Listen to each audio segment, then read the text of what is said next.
Welcome back to my channel Yadadri అమ్మాయి. ఈరోజు మన ఛానల్ వచ్చేసి మిర్చి మసాలా కర్రీ చేస్తున్నానండి. నా స్టైల్లో ఏ విధంగా చేస్తానో వచ్చేసేయండి, చూసేద్దాం.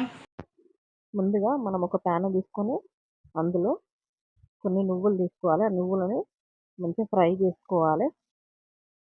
తర్వాత అందులోనే 2 స్పూన్ల జీలకర్ర, నువ్వులు 3 స్పూన్లు అయితే 2 స్పూన్ల జీలకర్ర తీసుకోండి.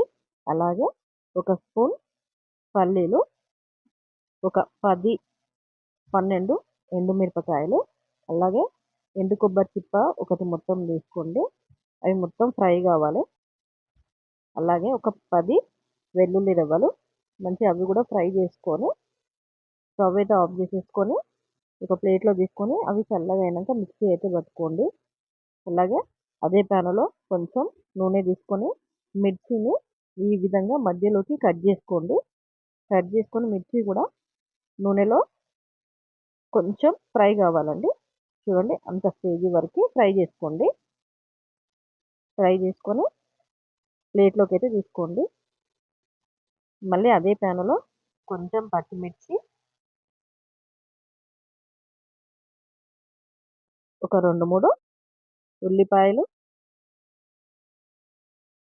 సన్నగా కట్ చేసుకొని ఉల్లిపాయలు కూడా ఫ్రై అయ్యేంత వరకు ఫ్రై చేసుకోండి. ఇప్పుడు ముందుగా మనము మసాలా ప్రిపేర్ చేసుకున్నాం కదా, ఆ మసాలాని మిక్సీలో వేసుకొని ఈ విధంగా పొడైతే చేసుకోవాలి. అలాగే మనకు మిక్సీలో ఉండే విత్తనాలు ఉంటాయి కదా, అవి కూడా వేస్ట్ చేయకుండా మనము ఇందులో విత్తనాలను కూడా వేసి చూడండి ఇలా మిక్సీ పట్టాలి. ఎంతో బాగుంటుందండి టేస్ట్. మిక్సీ బట్టి పక్కకైతే పెట్టుకున్నాం కదా.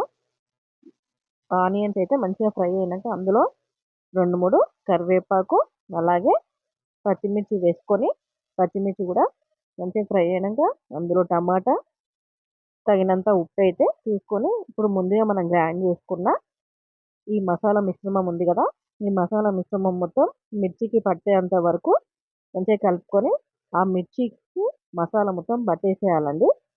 అలాగే కొంచెం పసుపు, మనము ముందుగా కారము వేసుకున్నాం కదా, కొంచెం చూసుకొని వేసుకోండి కారము. ఎందుకంటే మిర్చిలో ఉన్న విత్తనాలు కూడా కారం ఉంటుంది కదా, సో కొంచెం కారపొడి అయితే చూసుకొని వేసుకోండి. కొంచెం కారం పొడి వేసుకున్నాక అలాగే గ్రేవీకి మనము కొంచెమే నీళ్లు తీసుకోవాలండి.